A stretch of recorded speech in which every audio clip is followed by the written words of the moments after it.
அப்பா, உன் காதலுக்காக என்னெல்லாம் பண்ண வேண்டியதா இருக்கு. சரி சரி வா போலாம்.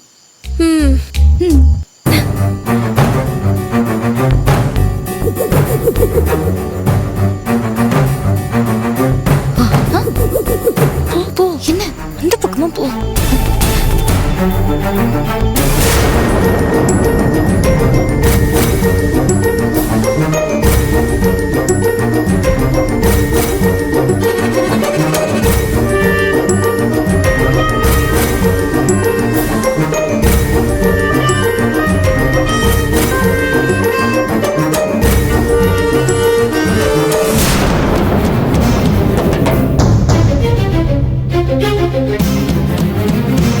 நாளைக்கு ஆதியோட பர்த்டே ஃபங்க்ஷனோட சேர்த்து ஸ்வேதா ஆதியோட நிச்சயதார்த்தமும் கண்டிப்பா நடக்கும். அம்மா திடீர்னு நாளைக்கே மோதிரம் மாத்தணும்னு சொல்லிட்டாங்களே, என்ன பண்றது? மகிழினிக்கு மட்டும் இந்த விஷயம் தெரிஞ்சா உயிரே விட்டுருவாளே. எப்படியாவது நிச்சயதார்த்தத்தை நிறுத்தி ஆகணும்.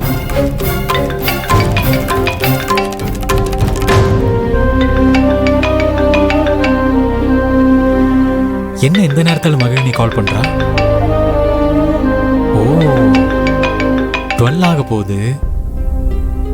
பர்த்டேக்கு விஷ் பண்றதுக்காக கால் பண்றா போல.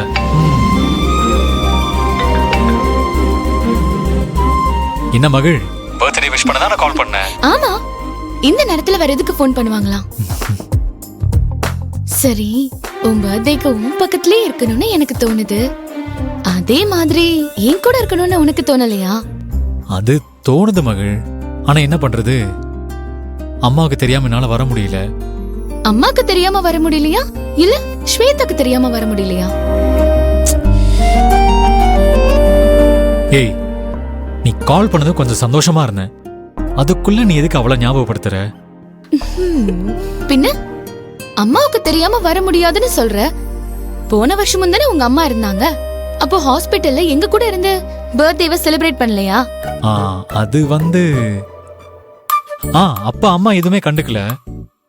ஆனா இப்போ ரொம்ப ஸ்ட்ரிக்ட்டா இருக்காங்க. அதெல்லாம் இல்ல. போன வருஷம் உங்க அம்மா மட்டும் இருந்தாங்க. ஆனா இந்த வருஷம் ஸ்வேதாவும் இருக்கா. அவளுக்கு பயந்துதான் உன்னால வர முடியல. கரெக்டா சொன்ன. சரி, வர முடியாததுக்கு ஸ்வேதாவும் ஒரு காரணம் தான். அதான் தெரியுது இல்ல. விடு மகிழ், நீ இப்போ போன்லயே விஷ் பண்ணு. நாளைக்கு டே டைம்ல நம்ம வழக்கம் போல மீட் பண்ணலாம். அதெல்லாம் முடியாது. லாஸ்ட் பர்த்டே மாதிரியே இப்பவும் நீ, நான், மதி 3 பேரும் ஒன்னா சேர்ந்து செலிப்ரேட் பண்ணணும். முடியுமா முடியாதா? ஏ மகிழ், எதுக்கு இப்படி அடம் பிடிக்கிற? நான் தான் வர முடியாதுன்னு சொல்றேன்ல. என் நிலைமை கொஞ்சம் புரிஞ்சுக்கோ மகிழ், ப்ளீஸ். நோ நோ நோ, இன்னும் 1 மினிட்ல நீ என் பக்கத்துல இருக்கணும். என்னது 1 மினிட்லயா? நான் வரவே முடியாதுன்னு சொல்லிட்டு இருக்கேன். நீ 1 மினிட்ல வர சொன்னா நான் என்ன பறந்தா வர முடியும்?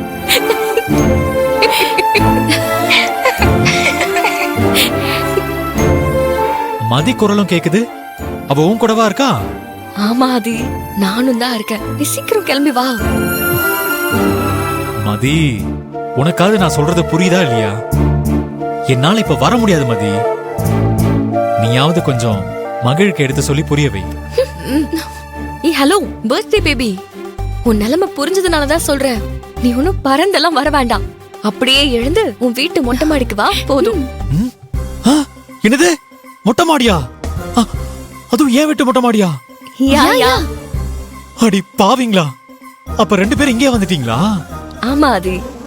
மதி, நீ உண்மையதான் சொல்றியா இல்ல சும்மா கலாய்க்கிறியா? ஐயோ ஆதி, உண்மையதான் சொல்றேன். நாங்க 2 பேரும் யாருக்கும் தெரியாம வீட்டுக்குள்ளே வந்துட்டோம். யாரும் பாக்குறதுக்குள்ள சீக்கிரம் வா, டைம் ஆகுது. ஹலோ. அவனால நம்பவே முடியல. டேய், ஷாக் ஆயிட்டா நினைக்கிறேன். மகிழினி என்னோட பர்த்டேவை செலிப்ரேட் பண்ணணும்னு ஆசையா வந்திருக்கா. அவளுக்கு மோதிரம் மாத்துற விஷயம் மட்டும் தெரியாம பாத்துக்கணும்.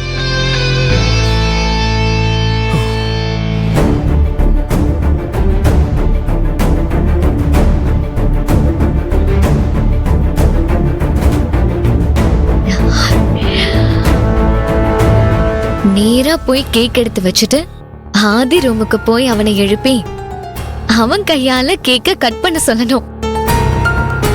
அவன் இதை எதிர்பார்த்திருக்கவே மாட்டான். அவன் மேல நான் வச்சிருக்கிற அக்கறைய பார்த்து அப்படியே ஆடி போறான். இதுல இருந்து அவனை உண்மையா லவ் பண்றது நானா இல்ல அந்த மகிழ்னியான்னு புரிஞ்சுப்பான். அதே மாதிரி கொஞ்சம் கொஞ்சமா ஆதிய அட்ராக்ட் பண்ணி அவன் மனசுல இருந்து அந்த மகிழ்னிய ரீப்ளேஸ் பண்ணணும்.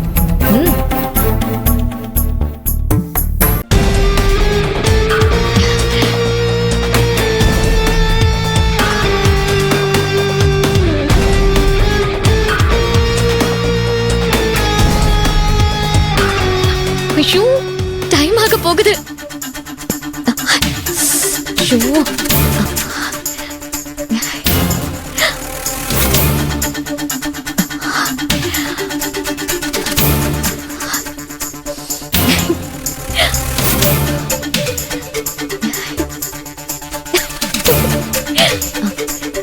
கலக்கிறேன்.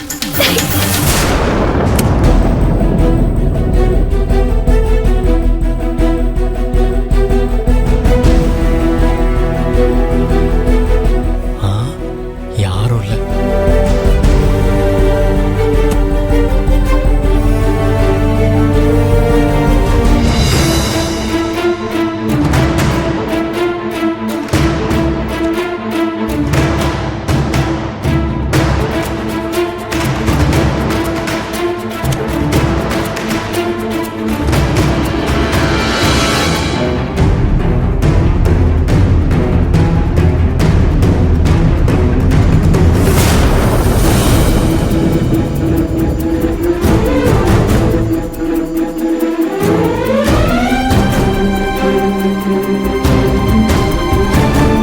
எங்க ஆதிய காணோம்?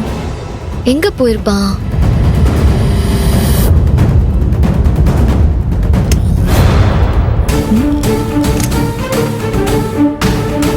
பாத்ரூம்லயும் ஆளை காணோம். இந்த நேரத்துல அப்படி எங்கதான் போயிருப்பான்?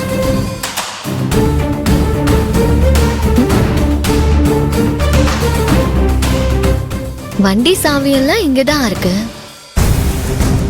அப்படின்னா ஆதி எங்கேயும் வெளியில போகல, வீட்டுல தான் எங்கேயும் இருக்கான்.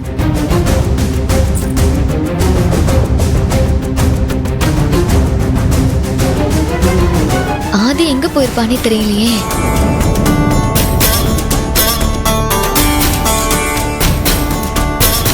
டுவெல் ஓ கிளாக் ஆக போகுது. இந்த ஒரு பீஸ் கேக்காவது அவனுக்கு எப்படியாவது ஊட்டி விட்டுறணும்.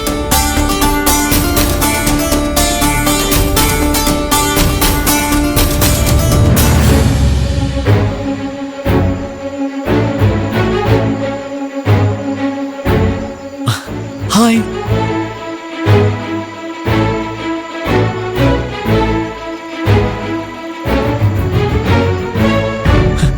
என்னால நம்பவே முடியல. நீங்க எப்படி மேல வந்தீங்க? அதுக்கு பேர் தான்ப்பா லவ். தோ உன் ஆள் தான் எனக்கு ஃபோன் பண்ணி போன வருஷம் மாதிரியே ஆதியோட பர்த்டே செலிப்ரேட் பண்ண முடியாதுன்னு ரொம்ப ஃபீல் பண்ணா. அதான் என் ஃப்ரெண்டுக்கு ஹெல்ப் பண்ணலான்னு ஐடியா கொடுத்து வீட்டுக்கே கூட்டிட்டு வந்துட்டேன்.